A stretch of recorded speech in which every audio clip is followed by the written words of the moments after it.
So who is the Australian Open sponsor with the 1573 that sits on that back wall during the Australian Open? Well, I'll give you a clue, it's a Baijiu. G'day everyone, I'm Ian from Sanyu. Here at Sanyu we make Tasmanian-made Baijiu. We make it using Tasmanian grains and water. We do it here in Launceston, Tasmania, and Sanyu Baijiu is the only Baijiu that's 100% traditionally made outside of China and aged in traditional clay pots. Tasmania is the perfect spot for it, and we do it well. But that's enough about us. We're at the tasting table, and I decided to do a video about the sponsorship that's on the back of the Australian Open wall when the guys are playing tennis. And the thing that stands out is the 1573. So the brand itself is actually called Guojiao 1573, and that's a brand that sits under the business called Guojiao. And that business was founded in 1573, funnily enough, in the Sichuan province, and that's actually during the Ming dynasty, so it's a long time ago. And Guojiao has heaps of brands under it. I think there's like sort of 15 to 20 really big name brands that sit inside that business, including Guojiao 1573, which is one of their bigger names. And Guojiao literally translates to National Seller 1573. And it's really one of the main bottles that you'll see outside of China in places like Australia. Like you can get a bottle of the National Seller, the Guojiao 1573, for about $200 at Dan Murphy's online. So it's a massive business, and so why is it sponsoring the Australian Open is what people ask me all the time. You literally got like Kia, Emirates, and a Baijiu brand, which it seems crazy, but I spoke to someone inside Ming River, which is one of the brands that sits under Guojiao, and their rationale is the West Australian time zone is the same as the Shanghai time zone, so the viewership of the Australian Open in China is absolutely massive. Like, you know, there might be 20-25 million people in Australia, but there might be 20 to 25 million people in China watching the Australian Open, so it's a huge deal. So Guojiao has partnered with the Australian Open back in 2019, and it was rumoured to be worth about $100 million, which is massive. It's actually the biggest sponsorship in Australian Open history. And there's heaps of elements to it where they're doing like build-up competitions in 2024 for the Australian Open in China, so in Chengdu actually. And so it's a massive deal, and it's really cool. Like even at the Australian Open, there's like a big area at the 1573 court where they've got Baijiu tasting, food pairings and stuff like that. So it's worth getting along if you can. If you've never tasted Baijiu, funnily enough, the Australian Open is a great place to give it a try. But that's enough about that. This is the tasting table. This is the Sanyu tasting table. So we're going to taste some of the Baijiu. I happen to have a bottle of the Guojiao 1573 in my Baijiu cupboard, so I thought I'd grab it out and we'd have a taste. So I guess a bit about the bottle itself. It's a 500ml bottle, bottled at 52% ABV, and at Dan Murphy's I think it retails for around $200 a bottle, plus or minus $10, and is very available in Australia.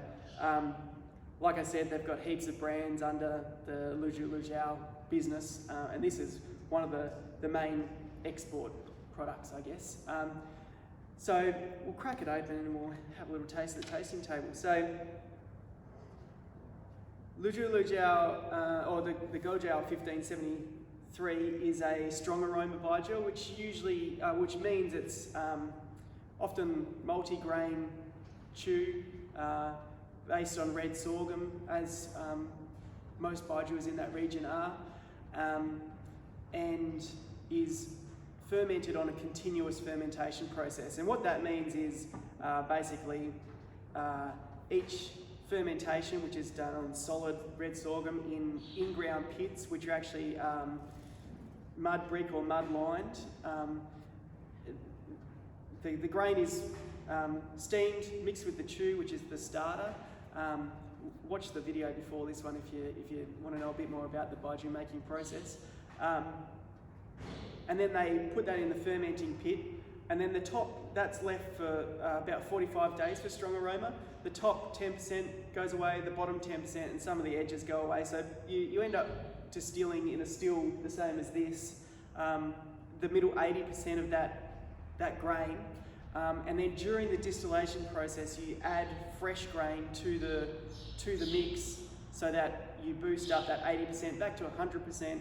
That grain is then cooled, new chew is added, the start of the chew, and then that's put back into the fermentation pit, and that process goes forever. Like we went to a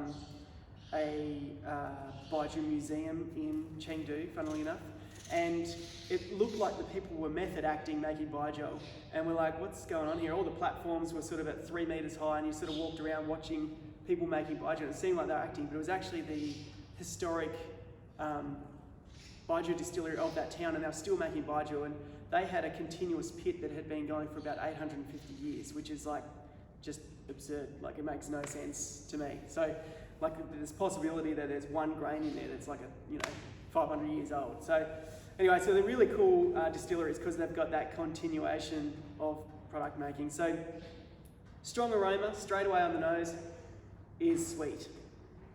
It's sort of ripe fruits with a little bit of grainy background on it, as all Baijius have.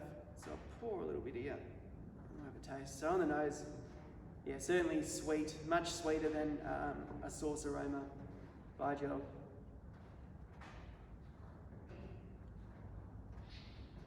And to taste, it is strong, but it's quite a smooth, velvety sort of flavour, or mouthfeel, sorry. And the sweetness comes through. A lot more of that nutty or savoury flavour comes through. You can definitely tell it's a grain base. It's definitely not a sweet. It's definitely not like a fruit base or anything like that. You can taste the grain in it, but it's such a good long mouthfeel with sweet and savoury, nicely balanced in it. It's a great spirit. And honestly, Guojiao is a great starter for if you've never had Baijiu before. This is a great starter because you get that fermenty flavour, but it's much more approachable because it's got that sweetness in it. In terms of pairing with food, it's in the Sichuan province, so anything Sichuan goes great with this Baijiu. And then it also goes well with like punchy flavours like a Peking duck or something like that. So you can imagine with the sweetness, the savoury, and that bit of punch, that would be excellent. I mean, I've had it with those meals and it is excellent. Yeah, so if you're looking for a bottle of Guojiao, Dan Murphy's is the place to go. $200, and it'll be something that you've never had before. It's a great product and a great representation of Sichuan style or strong aroma style Baijiu. And that's about us from the tasting table, just a short one today. As I said before, this is Sanyu Tasmania made Baijiu. This is the only Baijiu that's 100% made and clay pot aged outside of China. It's done here in Tasmania using the pure waters and grains of Tasmania. So if you want to find a bottle of Sanyu, jump on sanyu.com.au and we'll send you a bottle for sure. Anyway, until next time, I hope you enjoyed the tasting table.